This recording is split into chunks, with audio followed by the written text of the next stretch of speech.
Olá, pessoal! Tudo bem com vocês? O tema da nossa aula de hoje é a teoria comportamental.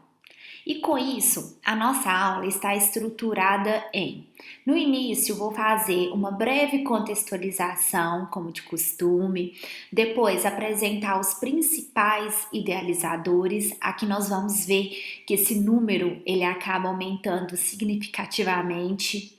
Posteriormente, vou apresentar para vocês a teoria e, com isso, o seu enfoque, que passa a ser no comportamento organizacional, na motivação humana, nos estilos de administração, nos sistemas sociais cooperativos e no sistema de decisões.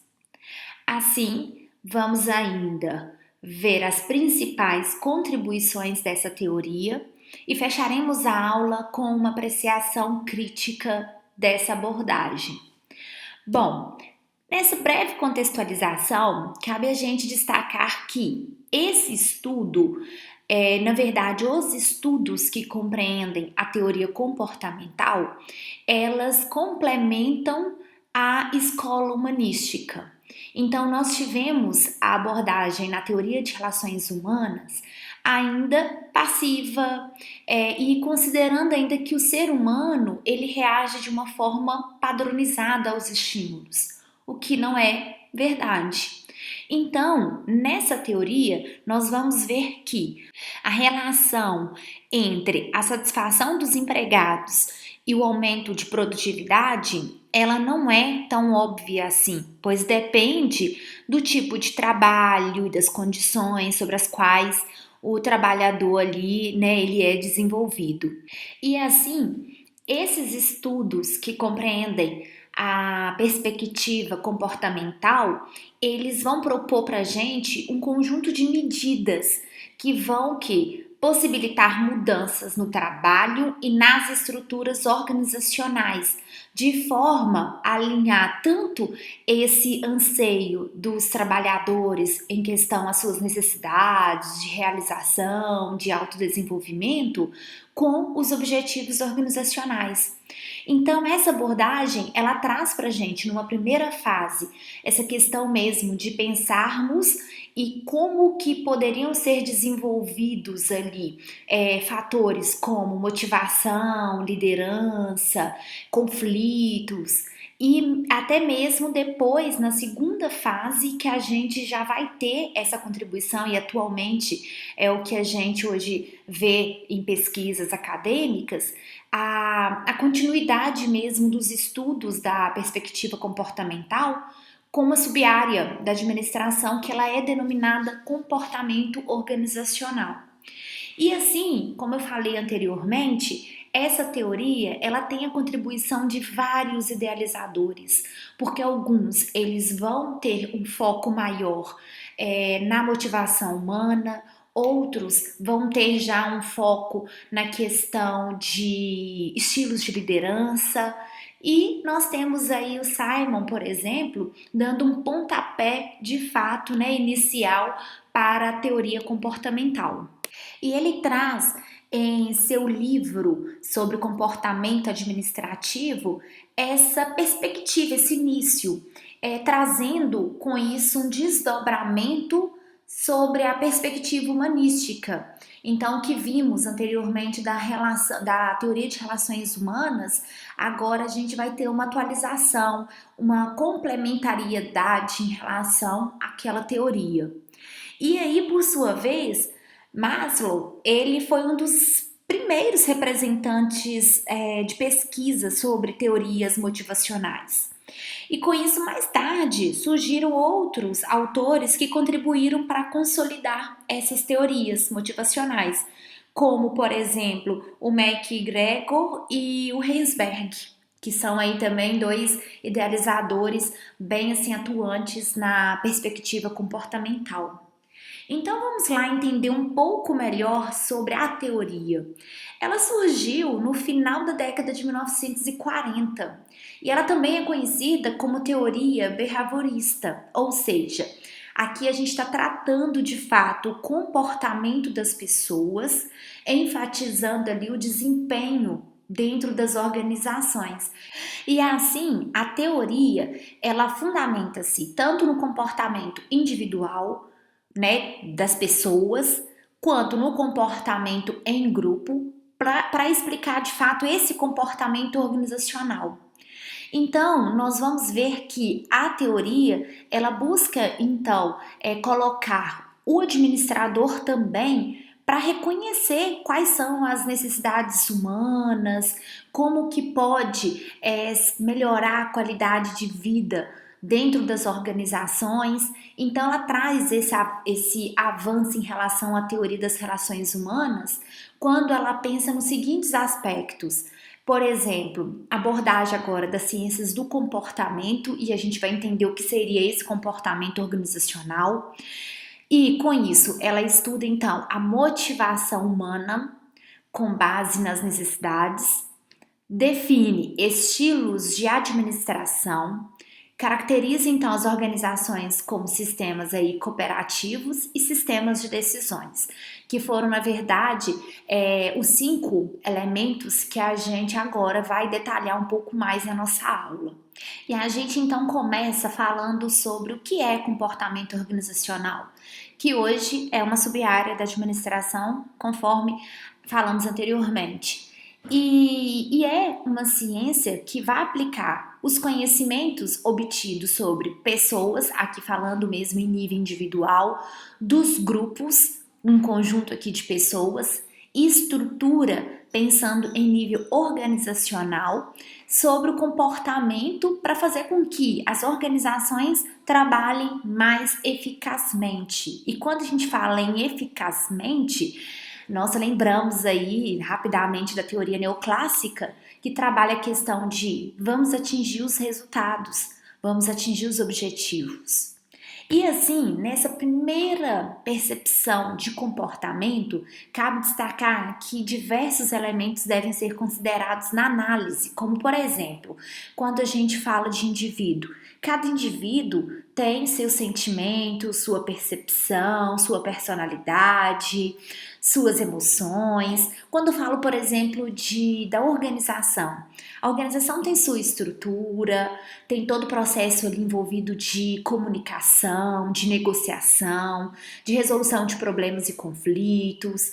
Então a gente não pode desconsiderar esses elementos. E que é muito bacana, porque, por exemplo, quando eu falo de percepção e eu estou falando aqui de indivíduos, eu começo a ter uma percepção mesmo, eu começo a pensar e refletir que os indivíduos, eles acabam tendo em determinadas situações o seu modo de ver, a sua forma, de fato, de interpretar determinada situação. Como, por exemplo, nessa primeira situação aqui, A1, se eu perguntar para vocês o que vocês enxergam em primeiro momento, e aí eu vou dar para vocês um tempinho, vocês dão uma pausa aí no vídeo. Bom, alguns podem me responder que visualizaram, nesse primeiro instante, um cálice, enquanto outros podem me responder 2 faces. Quando eu passo para essa segunda cena e também faço o mesmo questionamento, qual é a primeira imagem que vocês conseguem perceber? Acreditem, aqui a gente vai ter um rosto, ele é novo, jovem, e um outro grupo de pessoas podem me responder: eu estou vendo uma senhora idosa.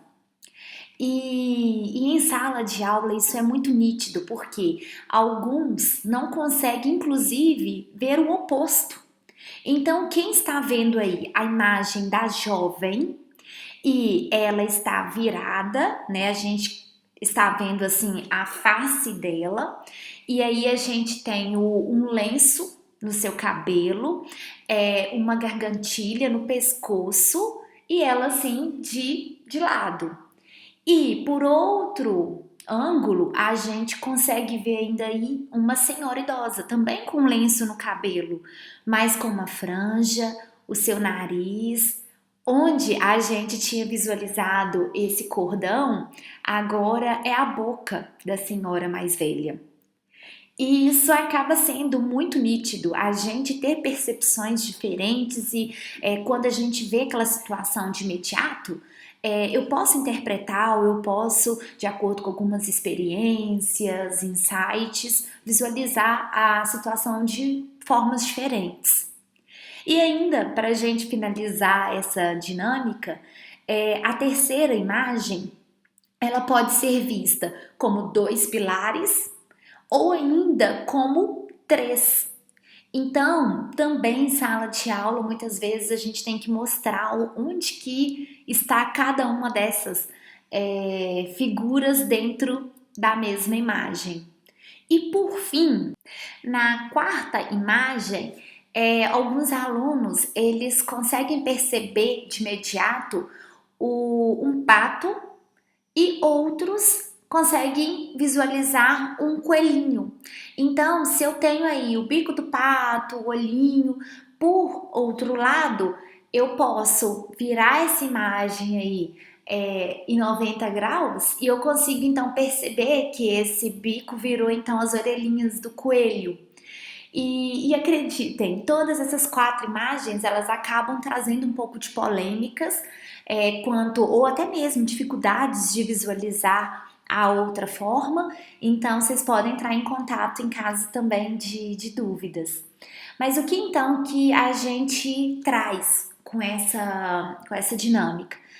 É que cada um daqueles elementos que aqui apresentei anteriormente, eles devem ser analisados com muita cautela. Ou seja, muitas vezes as pessoas elas se comportam de alguma forma que acabam trazendo prejuízos ou melhorando, aumentando a produtividade.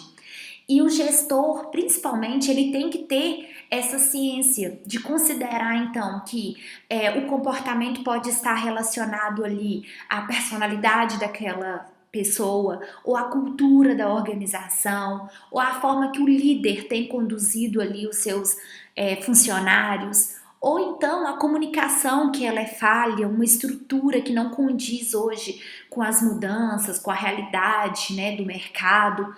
Então a gente ter essas análises desses fatores chaves, eles podem nos ajudar a entender, como vamos ver aqui agora, o quanto que esse fator pode afetar a produtividade, o absenteísmo, a rotatividade, desvios de comportamento, cidadania organizacional e até mesmo a satisfação ali no trabalho.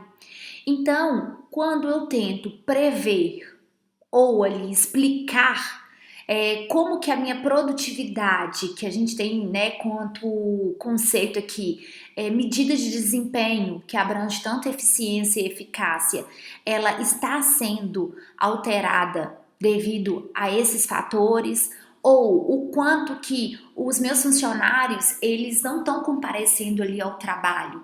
Então, tem questões, muitas vezes, que envolvem ali conflitos, realmente motivação, o que está acontecendo.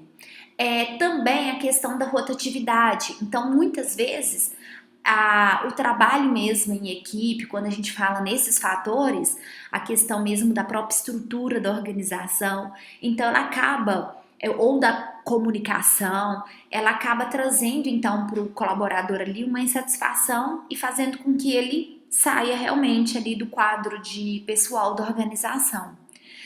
Temos também a questão de desvios de comportamento, que é um outro fator também que a gente pode explicar com base naqueles elementos. Ou seja, eu tenho então aqui agora funcionários que estão se comportando de forma que violam as normas da organização. Então, a forma que ele está, o comportamento dele, né, a forma que ele está reagindo ou agindo, tem muito a ver, muitas vezes, com os valores dessa pessoa ou com a própria, hoje, questão mesmo de como ele está, questão de sentimento, de emoções. Então, isso também acaba podendo trazer esses reflexos. Por outro lado, a questão da cidadania, que aqui quando a gente fala nesse desvio de comportamento, a gente, né, trabalha a questão de violar normas. A cidadania é um comportamento que faz com que as pessoas, elas acabam muitas vezes o quê? Extrapolando, né, indo além das exigências do cargo, porque ela quer ajudar a organização, ela veste a camisa de fato daquela empresa. E aí, por fim, um fator-chave que a gente também tende aqui a explicar é essa questão de satisfação no trabalho, que seria a questão do sentimento positivo mesmo. Então, o que faz com que eu venha trabalhar motivado, animado, o que traz para mim isso, essa satisfação no trabalho.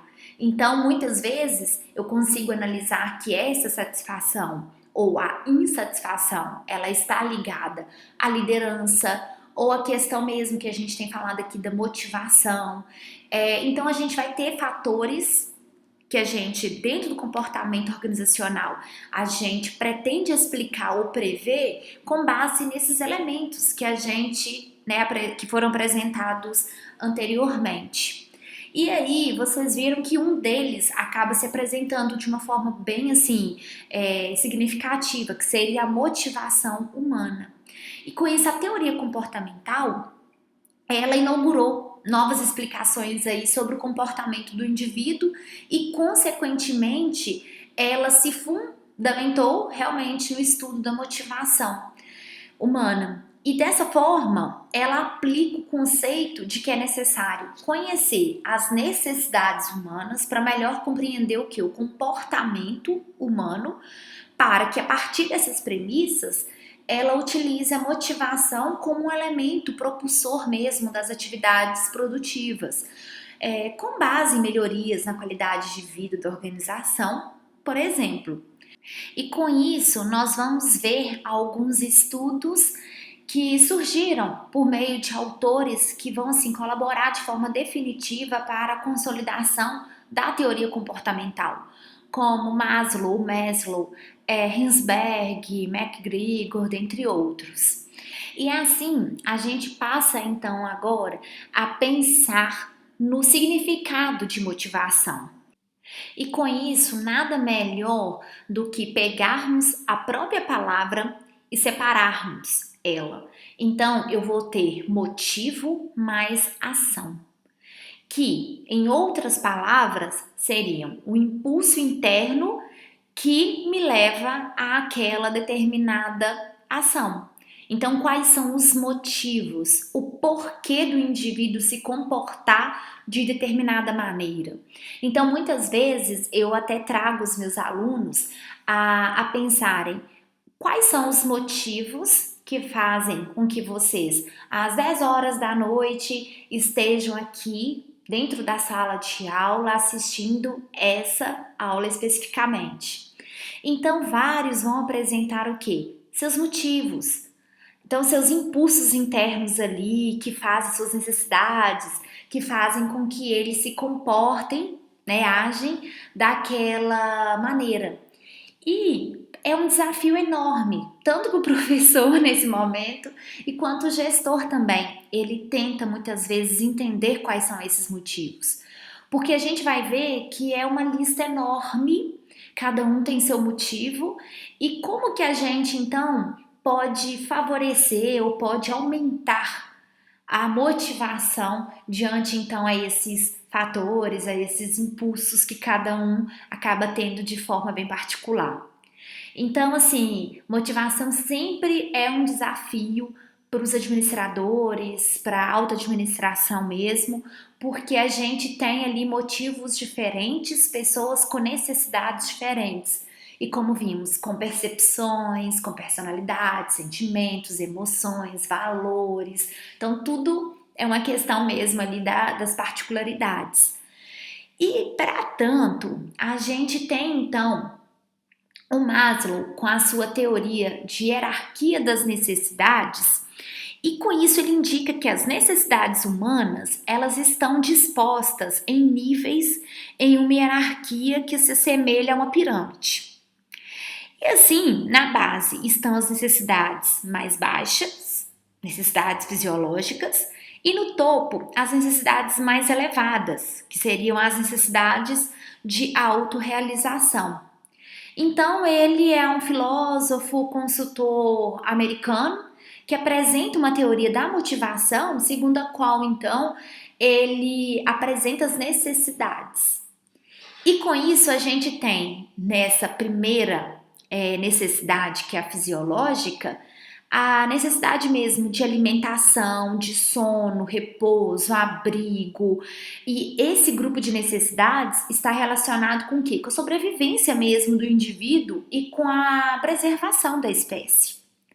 E aí, já quanto às necessidades de segurança, nós temos aí a necessidade de estabilidade, busca de proteção contra ameaça, privação, perigo.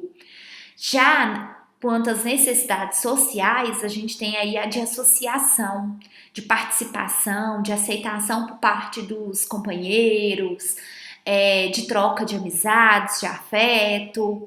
Então, a gente ainda consegue subir e identificar necessidades de quê? Estima, relacionadas com a maneira pela qual a pessoa se vê e se avalia.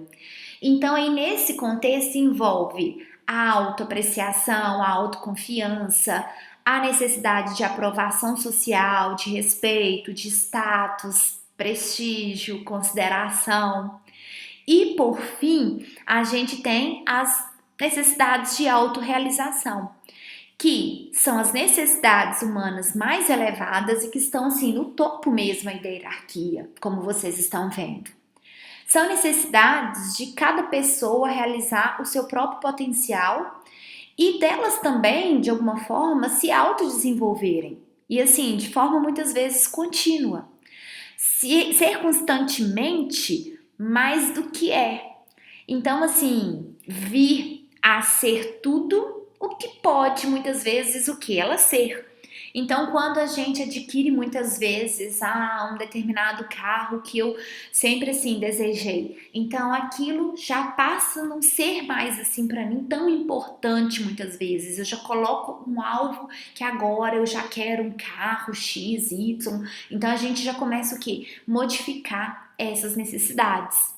Então, aí, como na pirâmide a gente também pode observar, nós temos necessidades primárias, que são as necessidades fisiológicas e de segurança, e a gente vai ter o quê? As necessidades secundárias, que são as sociais, de estima e de autorrealização. E com isso, eu consigo ainda fazer uma outra análise que se refere à hierarquia das necessidades e os meios de satisfação. E essa satisfação tanto fora do trabalho quanto no trabalho. Então, por exemplo, as necessidades fisiológicas. Então, fora do trabalho, eu pensar mesmo que eu preciso comer, que eu preciso me hidratar, eu preciso aí de ter um descanso. E no trabalho são questões realmente básicas, assim, de sobrevivência, como o meu horário, eu tenho que ter ali um conforto, um ambiente de trabalho, né, saudável, eu tenho que ter um intervalo de descanso. Quanto à minha segurança, um trabalho seguro, com remuneração, a questão da minha permanência, de eu saber que eu tenho um emprego e que eu posso contar com aquele salário ali nos próximos meses. E aí no trabalho também, quanto às questões sociais, voltadas para a amizade dos colegas, por ter um chefe amigável muitas vezes, a questão de estima, também a questão aí de reconhecimento, e a gente viu que algumas pessoas vão querer esse reconhecimento de forma realmente monetária, material, e outros não, mais social, uma questão mesmo de ser o funcionário do mês. Então cada um vai expressar de alguma forma e de formas diferentes. E aí, por fim, na autorrealização, a gente ter o quê? Um trabalho desafiante, um crescimento pessoal, um lugar que realmente busca o crescimento profissional ali daqueles trabalhadores. Então, com isso, eu consigo então ter uma análise de como que eu posso, quais são os meios de satisfação que eu posso de alguma forma oferecer aos meus colaboradores para satisfazer então essas necessidades. que Maslow apresenta pra gente. Só que aí, essa teoria da hierarquia, ela pressupõe os seguintes aspectos, e que assim, são aspectos que nos levam a diversas críticas, como por exemplo, somente quando o nível inferior de necessidades está satisfeito, ou ele é adequadamente ali atingido, é que o nível imediatamente mais elevado surge no seu comportamento. E aí a gente tem o quê? Que a gente, ao mesmo tempo, tem diversas necessidades. Então, assim, quando a gente fala que, eu tenho uma necessidade de segurança, então, assim, mas ao mesmo tempo eu tenho necessidades sociais, então muitas vezes eu posso ali primeiro suprir uma necessidade social e depois que eu vou suprir essa de segurança. Então, quando ele traz essa questão que todas as pessoas elas conseguem chegar ao topo da pirâmide, isso também acaba que na realidade nem todas as pessoas querem também chegar ao topo. Então, assim, essa questão da autorrealização, a gente tem pessoas que acabam falando, olha, eu não tenho esse anseio de ter crescimento constante. Então, algumas pessoas desejam chegar a um determinado nível ali dentro da organização, um determinado cargo, e tá tudo bem. E com isso a gente tem que visualizar dessa forma também o nosso colaborador. Então, quando ele fala que todo mundo tem que chegar ali, então não necessariamente. Além disso, ele também fala, né, que cada pessoa possui sempre mais de uma motivação. E toda necessidade, ela está intimamente ligada ali com o estado de satisfação ou insatisfação de outras necessidades. E ele vai trazendo então para a gente alguns pressupostos que a gente pode começar a pensar. Então, será que isso de fato hoje a gente tem isso presente ou a gente pode, né, trazer a teoria, a discussão, a crítica e algumas considerações, como a gente, né, fez aqui agora.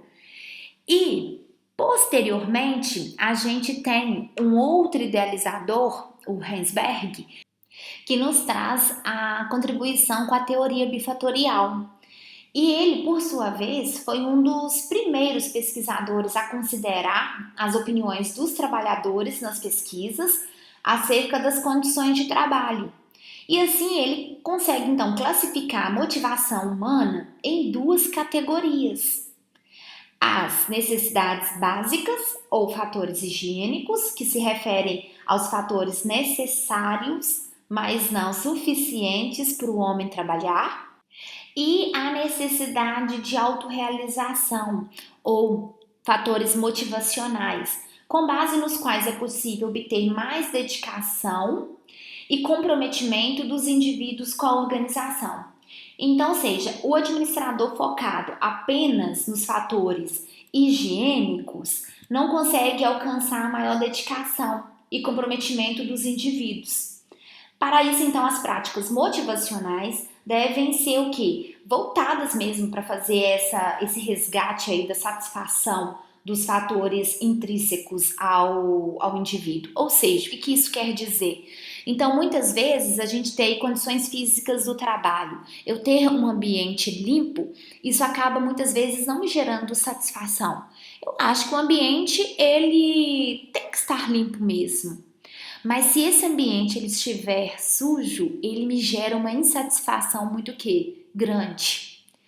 Então, e quando eu penso em fatores motivacionais, é o que? São fatores ou formas que o administrador ele pode atuar para cada vez mais o que? Aumentar a satisfação dos colaboradores ali com o trabalho.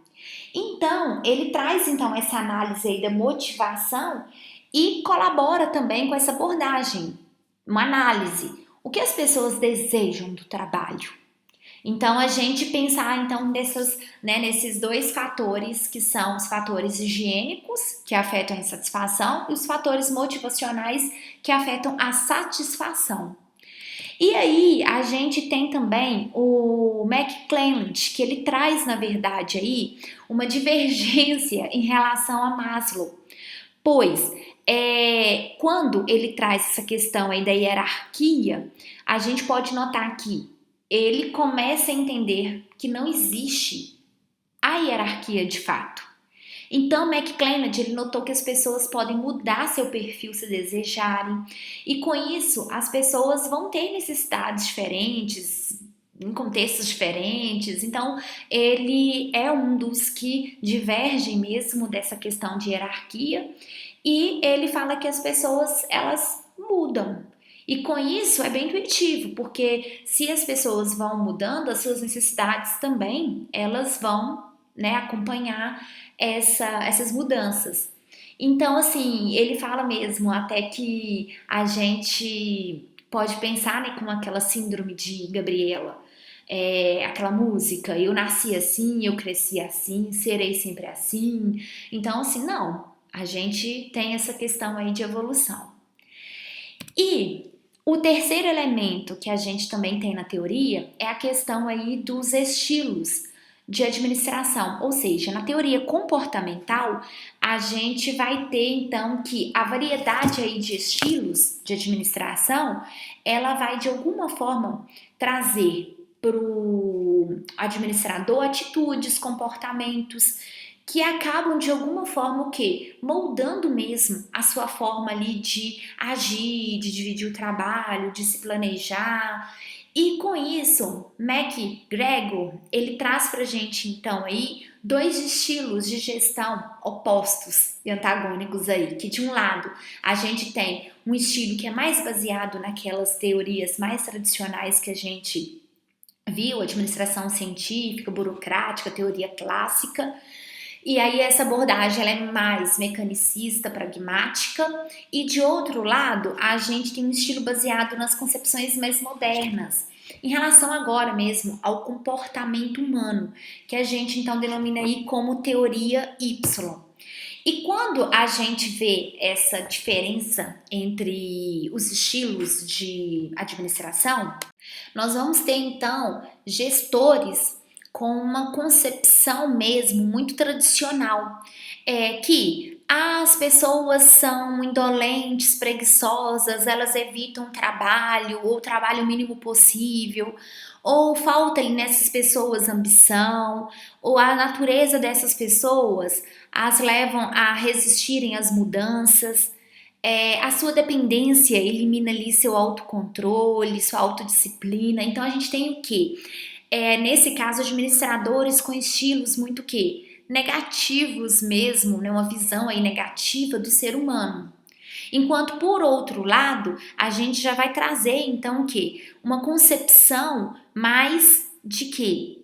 De um funcionário, que ele tem ali, na verdade, um prazer em trabalhar, que eles não são passivos, que o trabalho pode ser sim fonte ali de satisfação e recompensa. Eles, né, as pessoas elas têm motivação, potencial de desenvolvimento, padrões de comportamentos adequados e capacidade para assumir responsabilidades. Eles podem exercitar autodireção, autocontrole. Então a gente tem aqui um funcionário com capacidade de fato, de assumir responsabilidades. São pessoas criativas, competentes e que são pessoas que visualizam o trabalho como uma atividade tão natural como realmente, né, as atividades de lazer. Então a gente tem aí uma visão que é mais positiva do ser humano. Esses gestores, eles trazem consigo premissas, convicções a respeito então dessa natureza. Então quando a gente tem aí gestores com concepções, né, bem mais rígidos aí, a gente tem muitas vezes o quê? Um estilo de gestão muito duro, autocrático, rígido mesmo, e que faz com que as pessoas trabalhem em esquemas e padrões planejados demais, muito organizados, fazendo com que essas pessoas elas fiquem cada vez mais o quê? Passivas mesmo ao sistema. E aí, por outro lado, a gente tem na teoria Y, né, em função mesmo dessas concepções e premissas aí em relação à natureza humana, um estilo de administração mais aberto, dinâmico, democrático, que por meio do qual administrar vai se tornar o quê? Um processo de criar oportunidades, liberar potenciais, remover obstáculos, encorajar, fazer com que os funcionários cresçam cada vez mais. Aí, um quarto elemento que a teoria comportamental ela considera as organizações como sistemas sociais cooperativos, ou seja, as pessoas elas não atuam isoladamente, mas através de uma interação mesmo com outras pessoas para poderem alcançar da melhor maneira os objetivos. Então, com isso, as organizações elas são sistemas sociais baseados na cooperação entre pessoas e ela oferece uma variedade de incentivos, como, por exemplo, salários, benefícios sociais, oportunidades de crescimento, consideração, prestígio, dentre outros. E, por fim, um quinto elemento que é considerado aí os sistemas de decisões, porque essa teoria também concebe a organização como um sistema de decisões e que todo e a qualquer momento, em todos os níveis, as pessoas acabam lidando com esse tipo de situação, de decidir algo que está relacionado ou não com o seu trabalho. E quando a gente fala aí nessa questão mesmo de sistema de decisões ou teoria da decisão, a gente pode considerar que a decisão ela é um processo de análise e escolha dentre as alternativas que a gente tem aí disponíveis e que o processo ele acaba sendo muito complexo porque o tomador de decisão ele tem na verdade ali todas as características individuais que a gente falou anteriormente. Então, ele está ali envolvido em uma situação e ele percebe aquela situação muitas vezes da sua forma também. Então, assim, são processos, quando a gente fala de tomar decisões, né, que é complexo mesmo.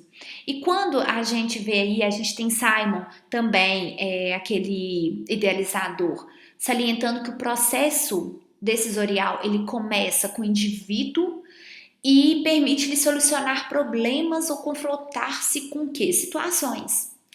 E como a subjetividade nas situações ela é muito acentuada, né, por causa dessas características, o Simon, inclusive, ele enumera algumas decorrências da teoria das decisões. Por exemplo, a gente pode considerar a racionalidade limitada. O indivíduo que vai decidir, raramente ele possui todas as informações necessárias para tomar a melhor decisão. Então a gente está falando assim de ter todas informações, de fato.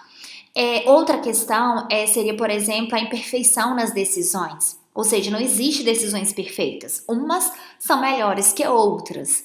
Então, ele vai trazendo assim vários questionamentos que, né, tem aí toda uma relação com os sistemas de decisões. Bom, então com isso a gente vai finalizando então a nossa aula e eu trago aqui para vocês ainda mais reflexões sobre essas contribuições que a teoria ela trouxe então para as teorias organizacionais. Então, como por exemplo, ela aumenta aí a complexidade, uma vez que ela vai envolver então outros fatores, né, motivacionais, de liderança. Ela vai ainda, né, trabalhar um pouco melhor essa questão aí de motivação individual. Temos, contudo, então, um maior reconhecimento em desenvolver os nossos colaboradores. Além disso, introduzir práticas como, por exemplo, participação, autonomia, iniciativa individual.